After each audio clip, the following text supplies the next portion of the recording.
Bonjour à tous et bienvenue dans notre podcast Survivre à l'échec.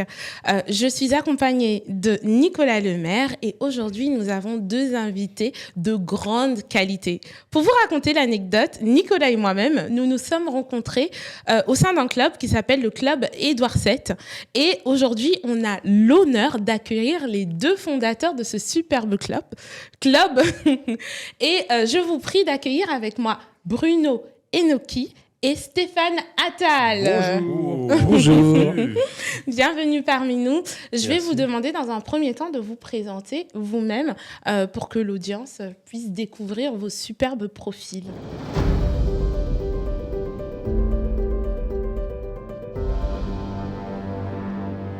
Je commence. Alors c'est moi qui commence, voilà, Stéphane Attal, père et grand-père C'est de 3 petits-enfants et communicant depuis toujours. Voilà, j'exerce la vie de communicant, notamment expert en communication de crise, communication politique, super. depuis un certain nombre d'années. J'ai à mon actif des campagnes dont je peux parler aujourd'hui, qui sont des campagnes qui ont un peu été utiles. Voilà, et vous verrez qu'au fil de notre conversation, dans ma bouche en tout cas, l'utilité est un peu un mantra, c'est-à-dire qu'il faut être utile pour réussir.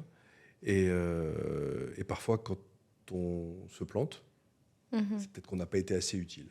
Voilà. Ah, très intéressant. On verra un peu plus loin dans la discussion. Donc voilà, donc je suis le père des communications, du travail dominical, de certains très gros dépôts de bilan, dont je ne citerai pas le nom, mais qui ont défrayé la chronique.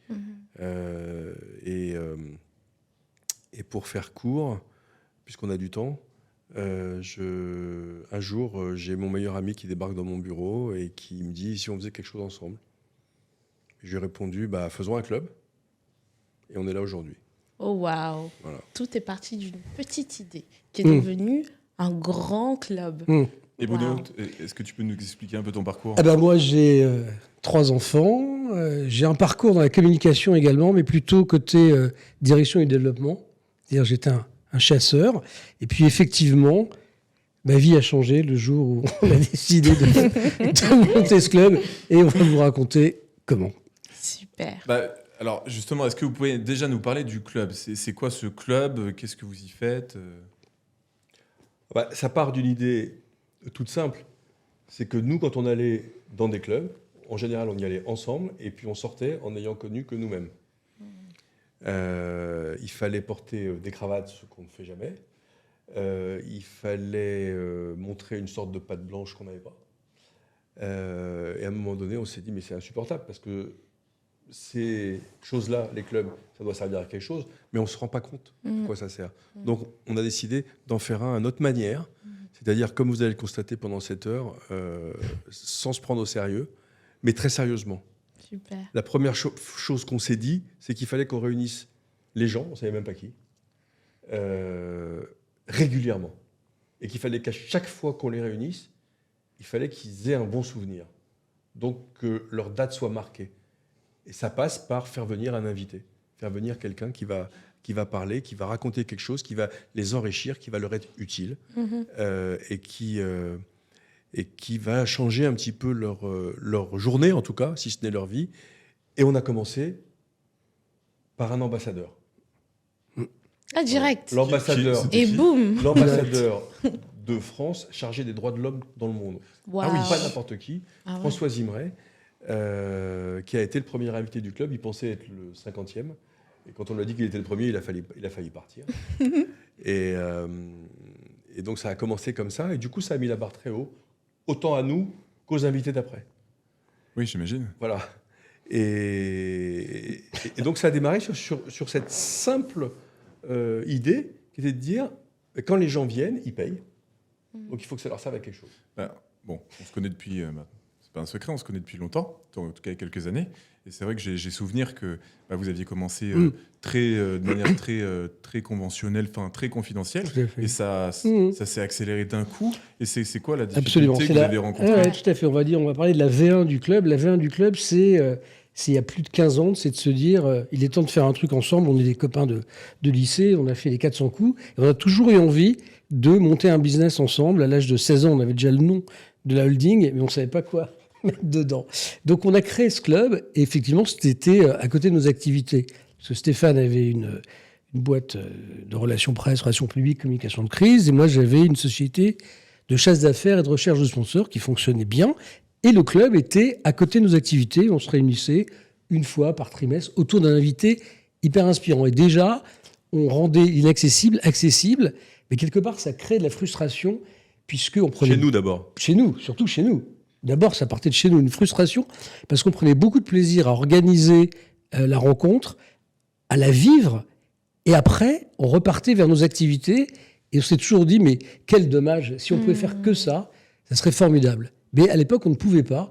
On va vous expliquer comment on a pu. Après la pub. Après l'attaque. Après la pub. Allez, hop. Allez. Et la première fois que vous avez organisé le premier événement, il y avait combien de personnes? Enfin, quelles étaient les difficultés que vous avez rencontrées dans les premiers pas de... Aucune difficulté. On a fait venir tous nos copains. Oui. Tous nos copains, on les a fait payer 80 €. Et il n'y avait strictement rien d'autre à faire que de se présenter.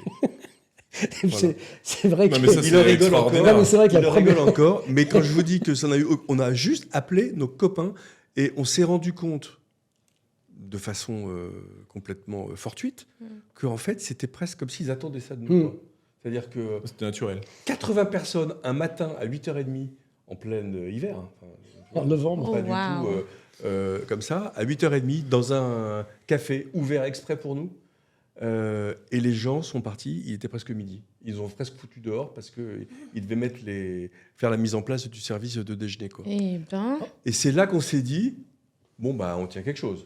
Ouais, mais après, bon, c'est vrai que là, on peut. Enfin, ce qu'on Oui, ne dit oui. pas, c'est qu'il y a quand même des valeurs, il y a quand même des choses que vous mettez en avant qu'on ne peut pas retrouver forcément ailleurs. Mais je vais vous laisser en parler. Non, alors il faut savoir que l'origine du club, Stéphane est un homme de réseau et moi je suis un homme de contact. On s'est dit, si on mixe tout ça, on va rendre service aux gens qui ont besoin de se rencontrer, d'échanger et de, pourquoi pas, de faire des affaires ensemble. Donc ça, c'était c'est comme ça qu'on a bâti le club, mais avec des valeurs qui sont les nôtres dans la vie. Je veux dire, on travaille sérieusement sans se prendre au sérieux. On fait ce qu'on fait, et on a la prétention et la faiblesse de croire qu'on le fait bien. Et surtout, voilà, on a des valeurs assez humanistes de donner avant de recevoir, de faire qu'on a le sentiment d'être utile et d'être dans notre vérité. Donc quelque part, comme dit Stéphane, ça n'a pas été compliqué puisqu'on a juste eu besoin d'être nous-mêmes. Et D'accord, mais il y a eu un moment où vous avez quand même eu certaines difficultés ou défis, que ce soit par rapport à la croissance ou... Alors, c'est pas une difficulté de croissance, c'était une difficulté de vie. oui. Parce qu'en fait, comme l'a dit Bruno, on était tous les deux chacun dans nos activités. D'ailleurs, on travaillait dans le même bureau. Mhm. Le 4 mars 2020, j'ai été frappé par le Covid, extrêmement Aïe. durement. J'ai été placé en réanimation, ça a duré pendant tout un mois. Donc, mon pronostic vital a été engagé. Je suis sorti de l'hôpital le 26 mars, j'y suis retourné le 25 avril. Oh, wow. Pendant la réanimation, il y avait des gens qui mouraient à côté de moi, hein, donc c'était un moment extrêmement dur. difficile. Lui, je l'avais quitté, j'étais sûr que je l'avais contaminé, qu'il était mort. Je ne savais même pas s'il était vivant ou mort. Enfin bon, ça a été un moment extrêmement dur, extrêmement lourd.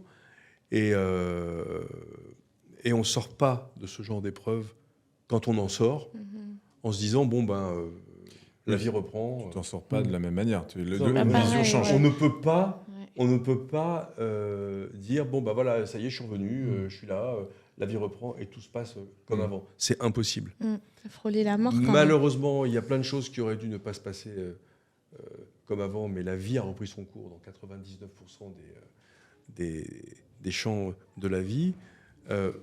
Moi, personnellement, j'ai décidé de changer ma vie en travaillant différemment et surtout en prenant exclusivement du plaisir dans ce que je fais. Il se trouve que mon compère, lui, après le Covid, il n'avait plus de clients. Il a- Pas au moins Il a comme fait ça. faillite Ils beaucoup. étaient pas morts, mais ils étaient pas Non, morts. il n'a pas fait faillite. Il a été plus là. client. Je veux dire, on sponsorise pas des événements qui n'ont pas lieu. Ouais. Donc c'est une vraie transformation. Donc il me dit, écoute, j'ai un peu de temps. Est-ce que tu veux pas qu'on réfléchisse à faire et c'est ça, ce sont ses propres mots, à faire du club une entreprise, ce qui n'était pas le cas. Et est-ce que vous avez vu des gens qui avaient des stéréotypes ou des malentendus par rapport à des clubs d'affaires? Parce que c'est vrai qu'il y en a beaucoup. C'est vrai qu'en plus, vous appelez le club Édouard VII. Il y a peut-être une connotation un peu haut level. Est-ce qu'il y a des choses comme ça que vous avez... Oui, enfin, on considère qu'on est un club premium, pas élitiste, mais premium. Premium dans la qualité de nos membres, dans la qualité des invités, dans la qualité des lieux où on se réunit. Il y a plein de clubs aujourd'hui. Il y a plein de clubs. Nous, ce qu'on conseille aux gens qui veulent intégrer un club, parce qu'on ne peut pas être isolé aujourd'hui. On est obligé de travailler en réseau. Donc, il faut trouver le réseau qui vous correspond, le club qui vous correspond, avec des valeurs, avec une ambiance. Et il y a des gens qui sont faits pour nous, on est fait pour eux. Et à contrario, il y a des gens qui ne sont pas faits pour nous, on n'est pas fait pour eux. Bilan, il y en a pour tout le monde. Donc, il suffit qu'ils viennent tester et ils se rendent compte tout de suite si le club va leur plaire, s'ils vont s'épanouir. Et on a la coutume de dire quand il y a un doute, il n'y a pas de doute. Oui, moi, parlons de mon expérience, c'est le vécu que j'ai eu.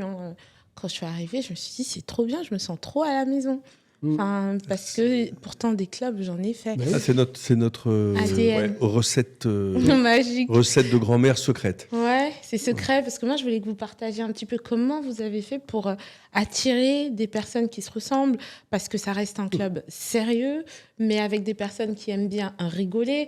Il aurait fallu que tu viennes manger chez ma mère une fois pour comprendre. Alors, Lui, il est venu manger chez ma mère, il peut te le dire. On a une stratégie dont on pourra vous parler, mais surtout, c'est un peu la théorie de l'attraction. C'est-à-dire, on attire des gens qui nous Qui ressemblent. on est. Et ces gens qui nous ressemblent font venir des gens qui leur ressemblent et donc qui nous ressemblent. Donc il y a une espèce d'homogénéité, à part bien sûr, il y a toujours des erreurs de casting des deux côtés, mais en règle générale, le club est assez harmonieux pour ça.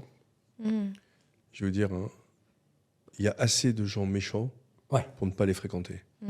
Nous, on a envie d'être avec des gens gentils, qui se rendent service, qui font des affaires ensemble.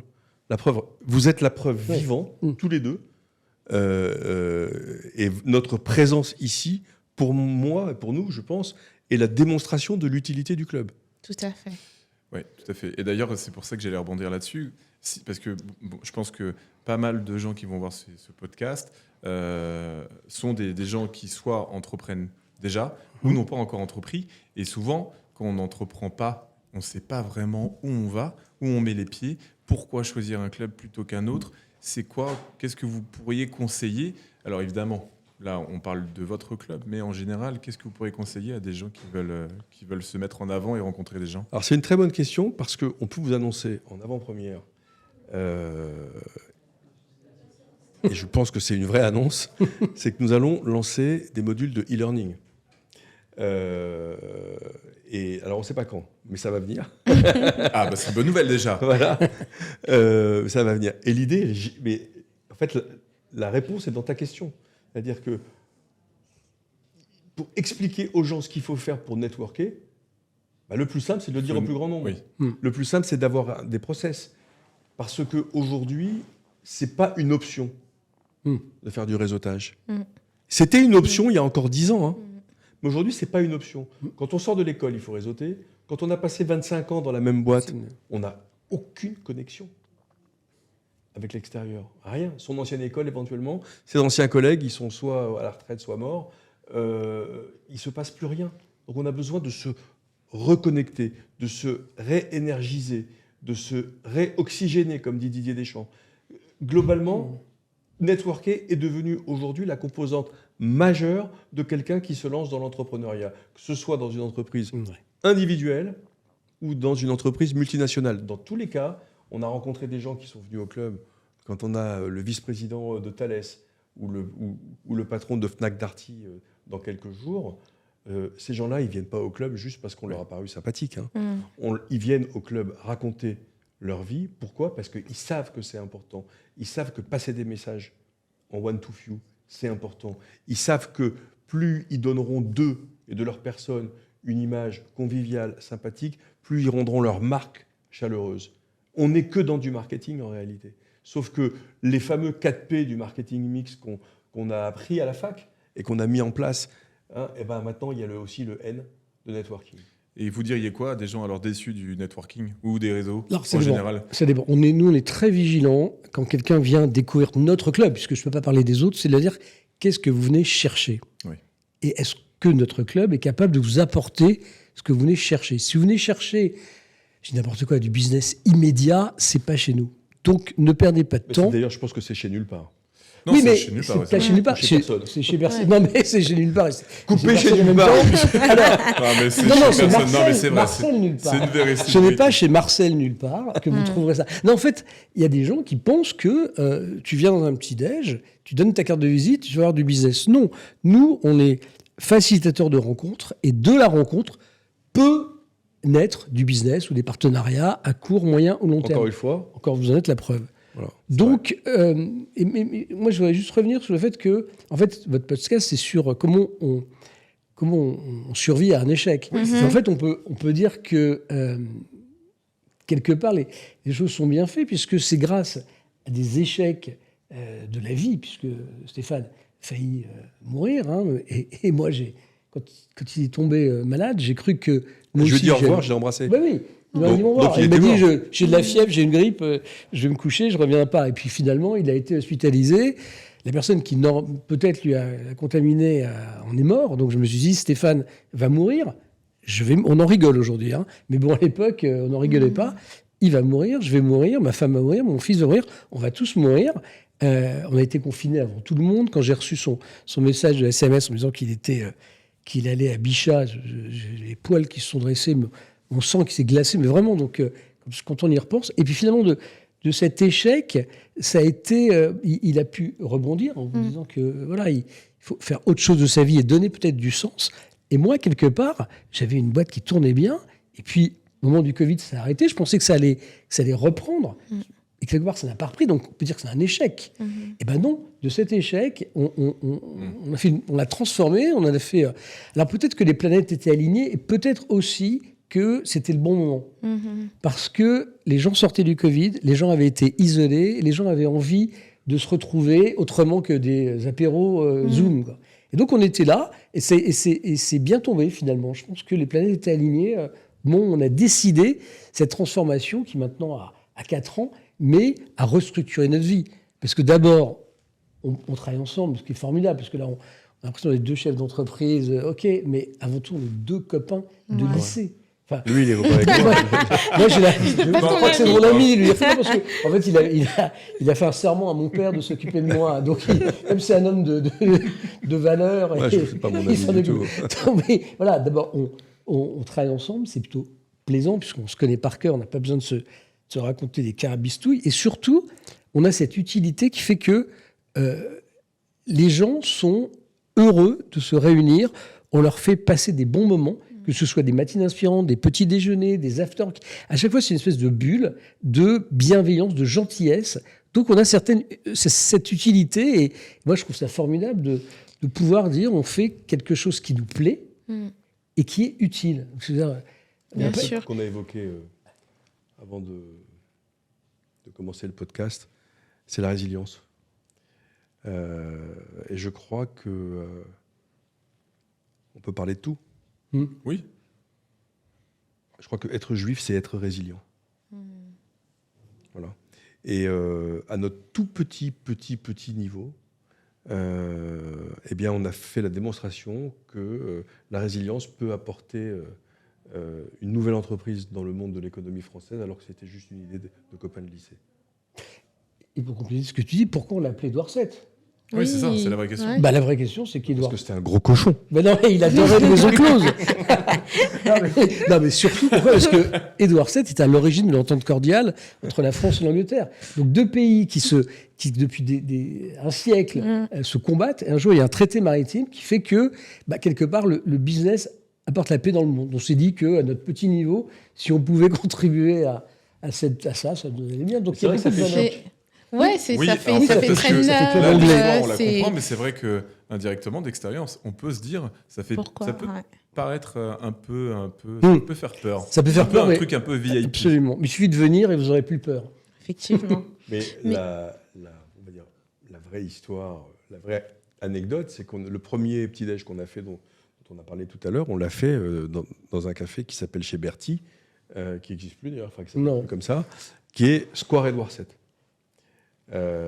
Et du coup, on a annoncé aux médias qu'on allait faire nos réunions au théâtre Édouard VII. Ah oui. Et donc, évidemment, comme je te l'ai dit tout à l'heure, je faisais un peu de communication, donc c'est passé dans Le Monde. Et là, le directeur du théâtre a publié un démenti. Je ne connais pas ces gens. C'est imposteurs. Il est C'était hors de bon, ça. question. Il y a tellement d'anecdotes. Mais c'est fou parce qu'il y a des personnes qui font face à certains échecs et qui sont mortes, quoi. Enfin, mais vous, ça vous a fait rebondir. Qu'est-ce qui a fait que c'était différent pour vous? Est-ce qu'il y a un certain mindset ou il y a un petit truc qui fait que certaines personnes, une même expérience les tue et d'autres personnes, ça les permet de revivre encore mieux? Moi, je dirais une envie, mais vraiment une vraie envie d'être ce qu'on est, de se faire plaisir sans souffrance. Vous savez, nous, on était dans la communication, on a beaucoup souffert, parce que les agences et les annonceurs, il y a vraiment un combat. Ah, tu le sais. Oui, il y a un petit combat. Il y a un petit combat et il y a beaucoup quelque part, c'est tendu, parfois même de la souffrance. Nous, on avait envie de se libérer de tout ça. Alors, on l'a pas fait à 20 ans ou à 30 ans, ce club. On l'a fait à l'âge qu'on a, donc on a un peu de vécu. Et on n'a pas envie... 31 ans. Hein, ouais, c'est ça. On n'a pas envie de...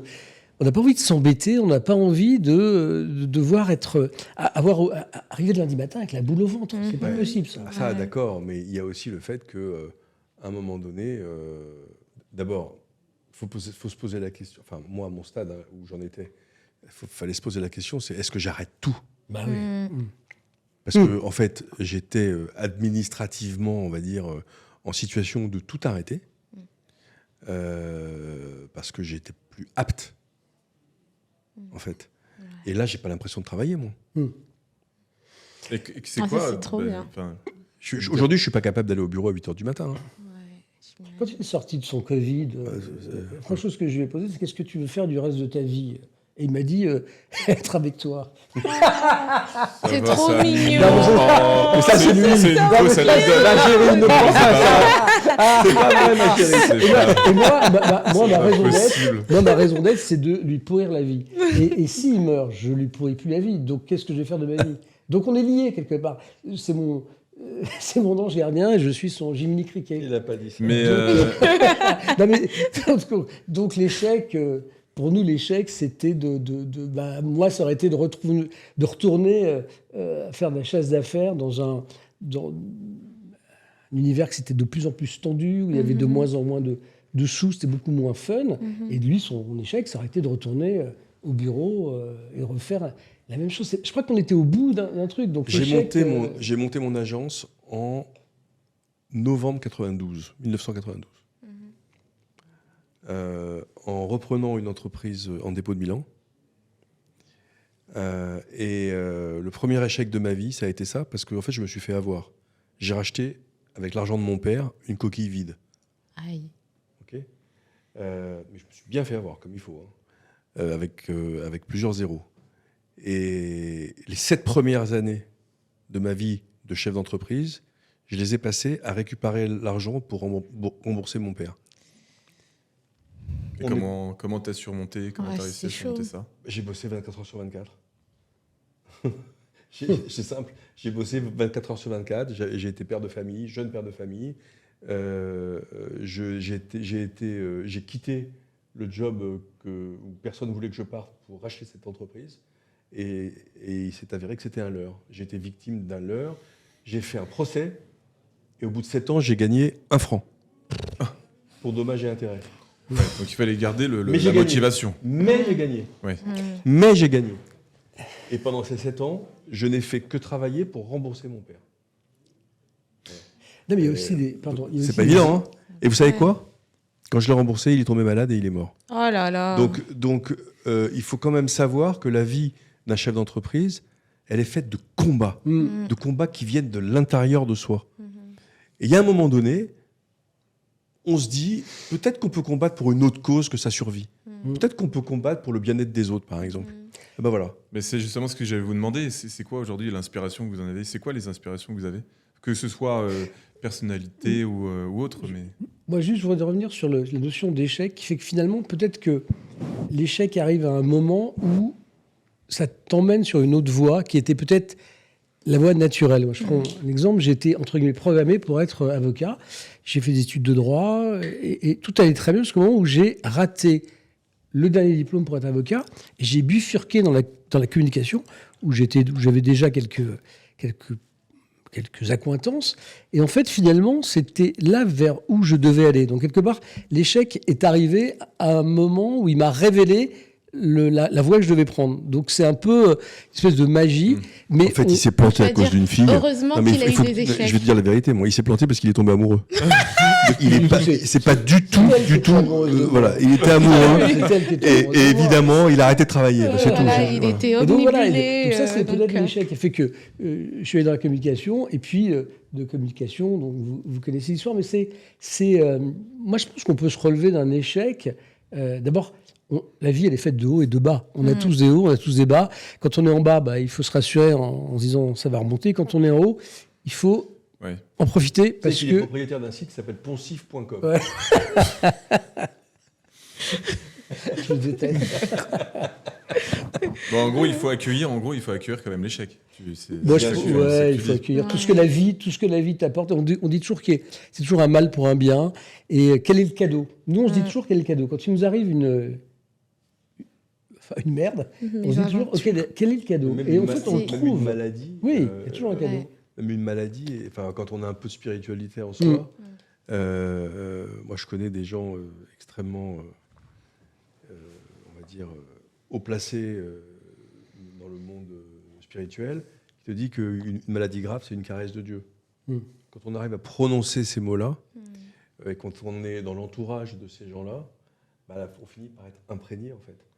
Et on finit par adhérer à cette façon de penser. Merci, sourire, et tout prendre avec de la joie. Ouais. C'est comme ça que, comme on dit en anglais, you turn your lemon into lemonade. Exactly. C'est la question, justement. C'est Il comprend pas l'anglais. Hein. C'est même avec toute l'expérience que vous avez, est-ce que vous êtes encore inspiré par des gens, Tous les jours. des gens que vous voyez Tous les jours. D'abord, on s'inspire beaucoup. Moi, Ah, ça, c'est une l'autre. bonne nouvelle déjà. je suis très C'est inspiré bien. par moi. Oui. Enfin, bah oui, Bien sûr. je suis très Évidemment. inspirant en fait, de ce qu'il faut pas faire. C'est un aspirateur, oui, je dois. Alors, en fait, perso, hein, moi je m'enrichis au contact des autres. Je suis vraiment une éponge. J'ai toujours aimé mettre des gens en relation. Quand je faisais la chasse d'affaires, de la recherche de sponsors, je mettais des personnes morales en relation, mais elles étaient toutes portées par des personnes physiques.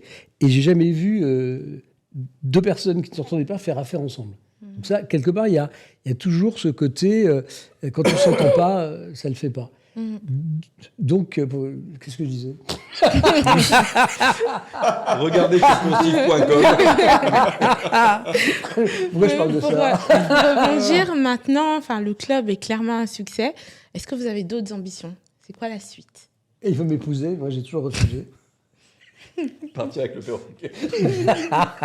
Les ambitions, alors, sur le club ou Là, vous ou parliez dans la du vie? e-learning tout à l'heure en vidéo. Est-ce oui. qu'il y a d'autres ambitions, peut-être de créer d'autres clubs Écoute, je vais te dire un Peut-être truc. personnel, Tout ce qui nous arrive aujourd'hui autour du club est force des rencontres. Parce que franchement, à chaque fois qu'on a une stratégie, hein, on ne fait pas n'importe quoi, mais les rencontres viennent enrichir et viennent évoluer. Des exemples, on en a plein. On a fait des sous-groupes de métiers, on a organisé des dîners d'avocats, on fait des dîners experts comptables, tu vois, ça c'est venu de la rencontre. On n'aurait pas d'avocats dans le club, on n'aurait pas fait de dîner d'avocats. En fait, c'est la rencontre qui fait que d'ailleurs, en début d'année, la première chose qu'on se souhaite, c'est de faire de belles rencontres.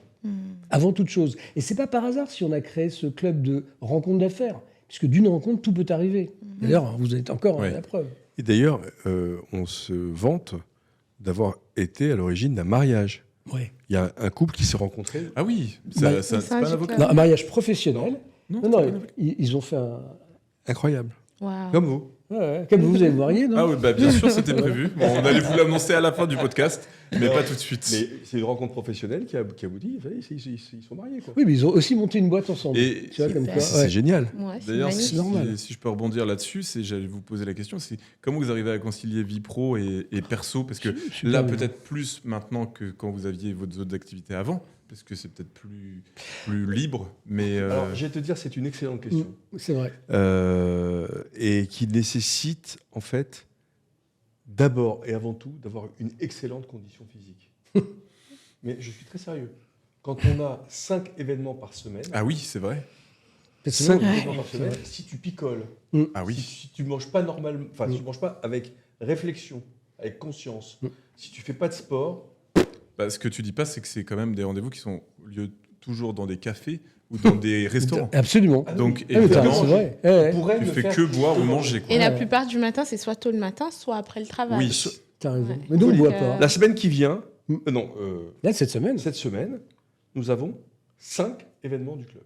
Ouais. Ok, on va réunir une centaine de personnes en différents événements différents. Si on ne fait pas attention à ce qu'on mange, à comment on dort, à l'activité physique, dans 2 semaines, il faut repartir en vacances pour 2 mois. Donc ça, c'est la première chose, C'est vrai. c'est avoir une bonne condition physique, parce qu'il faut tenir. Et c'est formidable, parce que on pourrait se dire, à nos âges, moi je suis grand-père, disons moi je vais me laisser un peu aller, mais j'ai pas le droit. Voilà. Donc ça c'est la première chose. J'ai pas le droit. Je fais du sport, beaucoup de sport. Je fais attention à ce que je mange. Ça me permet de me lever tôt pour aller aux événements et de me coucher tard pour aller aux événements. Ça c'est la première chose. La deuxième chose, c'était quoi la question? C'était comment vous arrivez, justement, comment vous arrivez à... À concilier Ah, vie non, pro, vie il arrive à Parce que là, perso. tu dormir parles les yeux ouverts, ce de garçon. sport, de bien manger, mais la vie privée... Ouais, parce qu'en soirée, vous êtes au club, vous n'êtes pas en La famille. Ah, tu l'as par rapport à... La Ouais. vie privée, elle est, en fait, elle est interconnectée. C'est-à-dire que nos femmes font aussi des métiers d'événementiel. On les intègre le plus possible. Et puis moi, j'ai une chance énorme, c'est que je pratique le Shabbat. Et ça, c'est immuable. Quoi qu'il se passe, le vendredi à 16h, je ne travaille pas. Voilà. Donc, c'est un refuge. C'est une soupape. Oui. C'est quelque chose d'absolument fondamental parce que je sais que dans la semaine, ça va s'arrêter. Et je vais passer à autre chose, je vais me ressourcer, me réoxygéner. Intellectuellement, spirituellement. Et donc, entre le sport et le spirituel, on arrive à se projeter vers cette année, on va être à une vingtaine d'événements par mois. C'est fort ce que tu dis. Tu vois, je te dis, quand on est dans notre vérité. En fait, on est dans notre vérité. Donc, Ouais. on est vrai on ne ment pas. Tu vois, on ne maquille pas la vérité. Donc, on est comme ça. Et bon, Ne le crois surtout pas. moi, je fais Donc, beaucoup en gros- moi, je fais du sport de haut niveau. On va dire fais- que c'est vraiment un cocktail qui part des bonnes connexions, Ouais. la capacité à connaître ses limites et à créer un cadre qui permet de durer dans le long terme, qui fait aussi que finalement, on crée un certain environnement qui attire les bonnes personnes et qui fait que tout ce qu'on fait ne fait que nous pousser vers le haut, quoi. un C'est peu pour ça qu'on une prend très spirale. mal quand quelqu'un vient à se désabonner. Non pas le ou la concernant, mais nous concernant. On se dit tout de suite, qu'est-ce qu'on a mal fait ou qu'est-ce qu'on n'a pas fait pour que cette personne n'ait pas envie de revenir. Vous la questionnez, j'imagine, quand même à la fin, ou pas tous? Oui, on la mais, questionne, mais après les gens, forcément, Oui. disent pas... On voit bien qu'il y a des points communs de motivation, des abonnements. Mais quel qu'il soit, on ne va pas l'évoquer là, je considère que c'est de notre faute. Je considère qu'on n'a pas assez fait. Voilà. Moi, personnellement, je veux que quelqu'un, idéalement, puisse se dire « Jamais je quitterai le Club Édouard VII ». C'est impossible de trouver la moindre raison pour quitter le Club Édouard VII. Alors, là-dedans, il y a une motivation éthique, une motivation, on va dire, spirituelle, mais il y a aussi une motivation économique. Ouais. Bien Évidemment, quand on est dans un modèle comme le nôtre, qui est un modèle qui est basé sur l'abonnement, avec des inclusions, c'est plus intéressant économiquement de garder les mêmes clients plutôt que de les renouveler sans arrêt. Donc l'enjeu, il est là. Mais cet enjeu, s'il ne repose que sur des critères financiers ou marketing ou économiques, je pense qu'on le perd de vue. Le vrai enjeu, il est de dire, mais il n'y a aucune raison. Vous êtes rentré pour quelque chose. Si vous ne l'avez pas eu, c'est nous les fautifs. Alors, je précise quand même que la vidéo n'est pas sponsorisée par le club et d'Orsett. Je paye rien du tout. Je préfère le dire et le préciser. Mais pour autant, comment on fait? Alors, si des gens là qui nous écoutent veulent venir au club et adhérer, comment faire? Alors, on peut vous contacter, je mets sur les réseaux. C'est très simple. Il suffit de venir découvrir le club. Donc, découvrir le club, on a, comme dit Stéphane, toutes les semaines, des petits déjeuners. Alors, ce que les gens ne savent pas, c'est que c'est pas dans n'importe quel lieu, ni n'importe quelle ville. Oui, c'est à Paris. Aujourd'hui, c'est à Paris. Aujourd'hui, c'est à Paris. On a été approché par des personnes extérieures pour développer des clubs en province. Nous, on était prêts à le faire. On a même une licence de marque. Et puis, finalement, ils n'ont pas souhaité poursuivre. Mais nous, ils sont morts.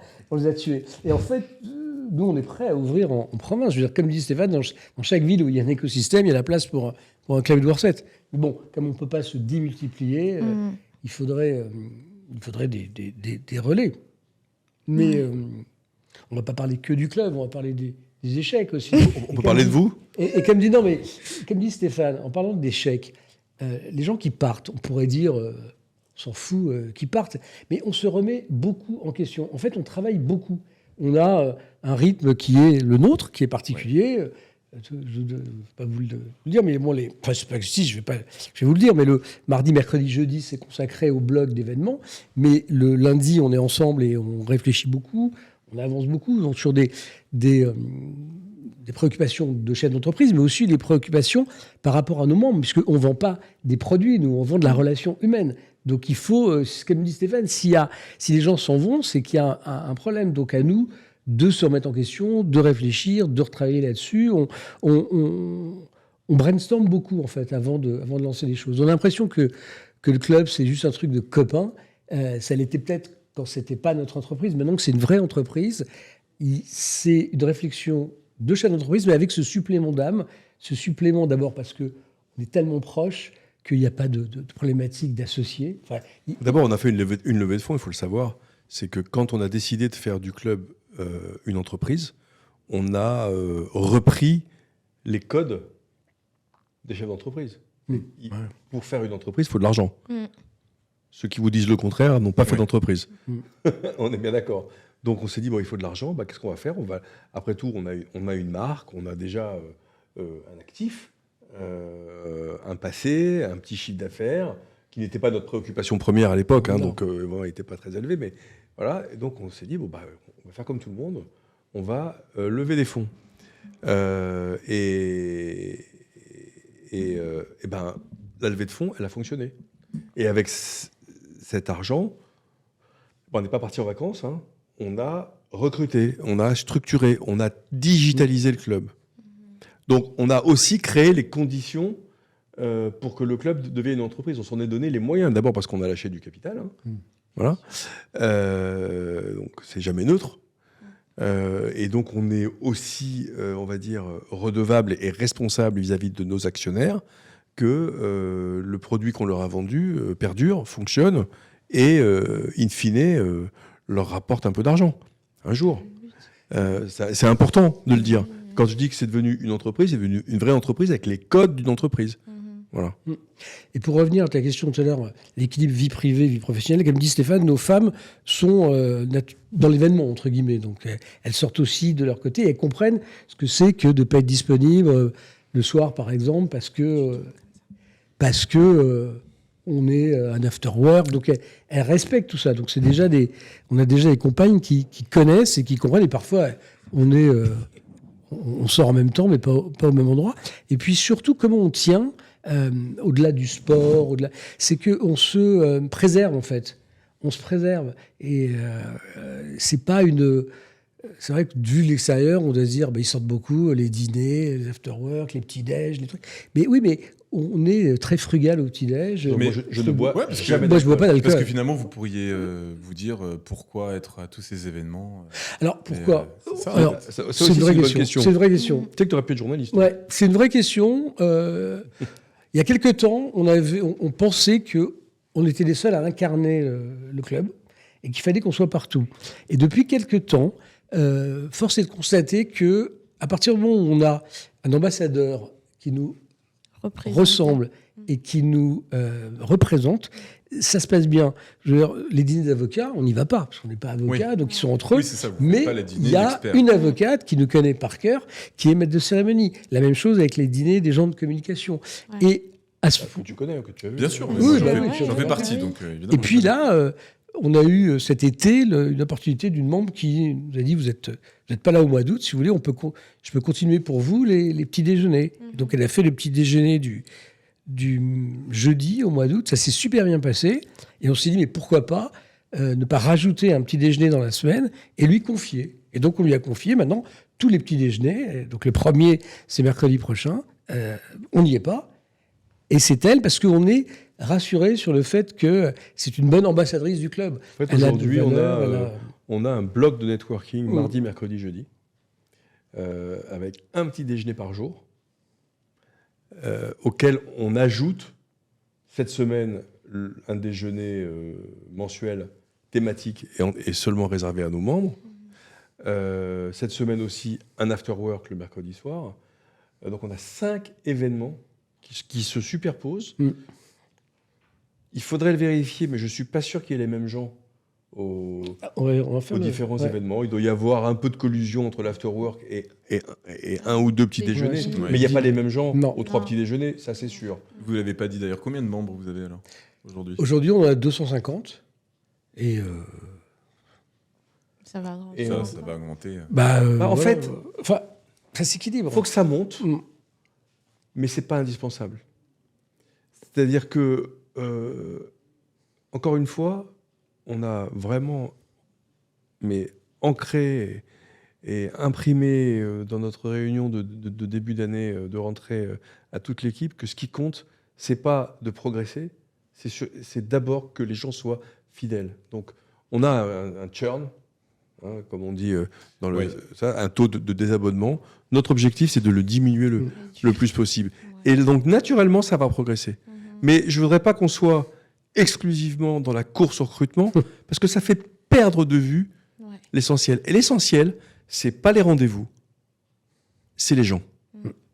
Voilà. Et donc, les gens, il faut s'en occuper. Qui se sentent bien, qui restent. Voilà. Et on a modifié, d'ailleurs, fort de cet objectif-là et de ce constat qu'on a fait, grâce à un petit sondage qu'on a fait auprès de nos membres, on a réorganisé l'équipe, on a créé une mission, un job qui est le onboarding. On a aujourd'hui une collaboratrice qui est hospitality manager, qui à chaque fois, là, on a des nouveaux membres qui arrivent, ils sont tous pris en charge par elle jusqu'au moment où ils n'en auront plus besoin. Mm. Voilà. C'est important que les gens se sentent pris en main. En fait, les choses se sont faites progressivement. Il y a 4 ans, quand on a décidé vraiment de lancer le club en sa version que vous connaissez aujourd'hui, on était peut-être 40 membres, et encore, même pas. Dont 20 gratuits. Dont 20 Ouais, moi, gratuits. je vous ai connu au début. Bah oui, franchement, bah voilà, c'était ça. c'est, Et en fait, c'est arrivé progressivement. C'est-à-dire que donc, du Comme coup, quoi. on a accompagné cette progression. C'est-à-dire qu'à chaque fois, plus on avait de membres, bah, plus on s'est rendu compte que une matinée inspirante par mois dans un club d'affaires, c'était pas suffisant pour qu'ils échangent. Donc, on a multiplié les déjeuners, les petits-déj, l'afterwork. Puis des choses sont arrivées au fil de l'eau par la volonté des membres. Par exemple, c'est anecdotique, mais la semaine prochaine, on a 6 rencontres, dont le trophée Édouard VII de pétanque.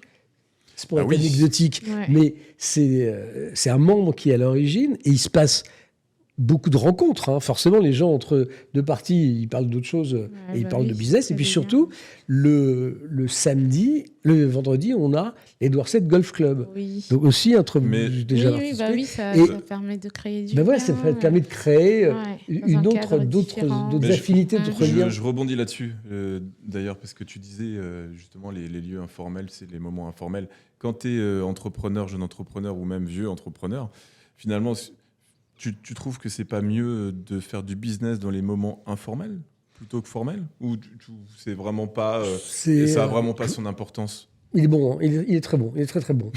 Il est très très très bon. Je pense... ça dépend. Ça dépend. Tu peux, dans un cadre très formel... C'est un mec qui te fait avancer. Hein. Non, mais... C'est bien, ouais. Non, mais dans un cadre très formel où les gens sont là pour faire du business, d'abord, il n'y a pas ça chez nous. Parce que même quand on fait des petits déjeuners, c'est pas des rencontres d'affaires, tu vois, où tu viens présenter. Donc, il n'y a pas de... C'est des moments de rencontre et le business en est la conséquence. Oui, je pense que c'est l'humain. Je peux rentrer. Est-ce que je peux rentrer chez moi? Est-ce que vous pouvez me libérer? Moi, j'aurais une dernière question à vous poser, parce que c'est vrai que moi, j'en faisais partie avant même de créer une entreprise. Je me suis dit, c'est quoi, comment on fait, comment on avance quand on est jeune entrepreneur et qu'on veut aller de l'avant et rencontrer un maximum de monde. Alors, pas forcément développer son business, mais sortir de son quotidien, parce que souvent, on est seul quand on est entrepreneur et on se dit, mais ouais, comment on fait? Je vais te dire, tu peux être seul, mais pas être isolé. Donc, il faut avoir cette notion de communauté. Et comme disait Stéphane au début, nous, quand on a créé le club, on s'est dit, on ne veut pas le faire comme les autres, où on ne nous accueille pas, où on nous laisse de côté, où on ne nous présente personne, c'est insupportable. Donc, on se met à la place des gens qui viennent quelque part. Il faut qu'ils se sentent bien tout de suite. Donc, nous, naturellement, on les accueille, mais maintenant, les membres les accueillent aussi. Donc, si tu veux, il y a ce côté... Tu rentres dans la communauté, tu rentres tout de suite. C'est-à-dire que tu n'as pas besoin d'être là depuis 6 mois pour être dans l'esprit et être intégré au club. C'est immédiat. Et ça vient du fait qu'on on a envie que les gens soient gentils entre eux.